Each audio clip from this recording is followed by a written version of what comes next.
Audio Jungle.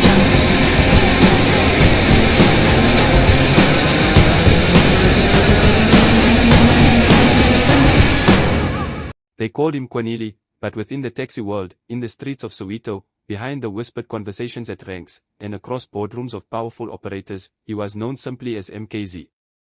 A name that carried power, ambition, and controversy. A man many feared, many followed, and many loved. But his life was cut short in a way that shocked the entire township.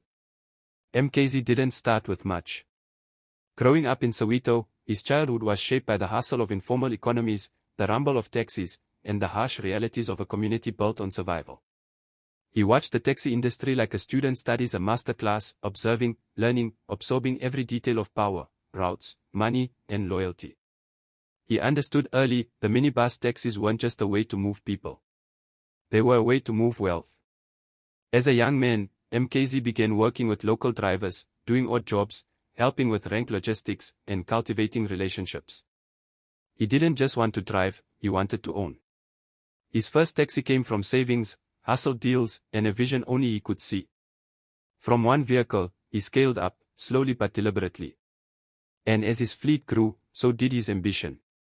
He became deeply involved in Soweto taxi associations. His reputation for strategy and negotiation preceded him. He brokered deals. He aligned himself with key operators. He positioned himself not just as a boss, but as a visionary in the taxi business.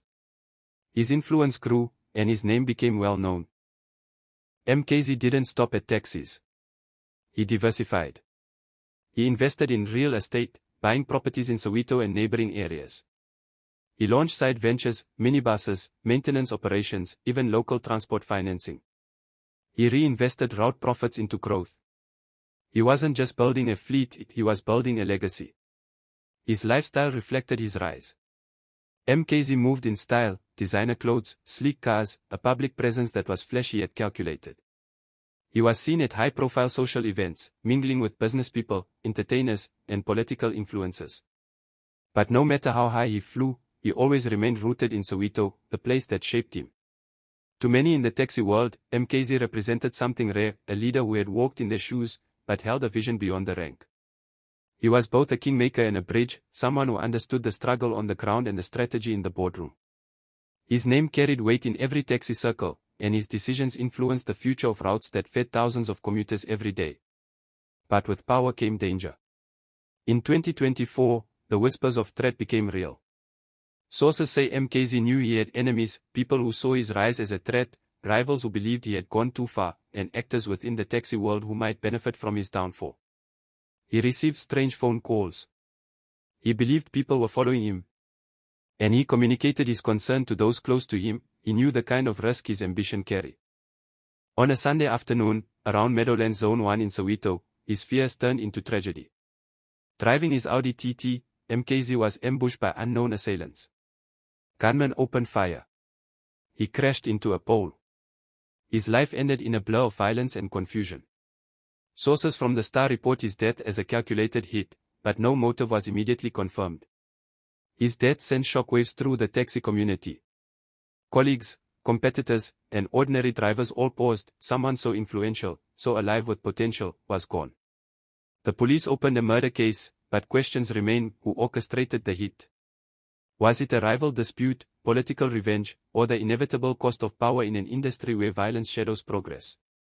For many in Soweto, MKZ's death was more than a tragedy, it was a warning. A reminder that in the taxi world, being powerful is dangerous. Loyalty is fragile. Influence can be lethal. And yet, despite the bullets and the betrayal, his legacy lives on. Taxis still carry his name in stories told at the ranks. Young operators idolize him. Clubs talk about the nights he brokered deals. The properties he bought still stand.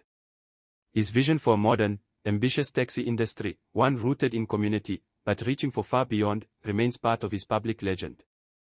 Kwanele MKZ Makwanza's rise and fall is not just a story of a taxi boss. It is a story of ambition in its rawest form. Of a man who sought more than routes, he sought greatness. And when he touched the sky, but his life ended just before he could claim the throne. As we reflect on his journey, from the dusty rank offices of Soweto to the violence of his final moments, we are left with this question: was MKZ's death inevitable? Or was it preventable? His story is a caution, a legacy, a dream, a warning. Thank you for watching this edition of the Dawn Edition. If you want more stories like this, about the men behind the taxi bosses, the moguls behind the night, subscribe, drop a comment, and tell us who you want us to cover next. The rise of power in South Africa is never simple. But we will keep telling it, one story at a time.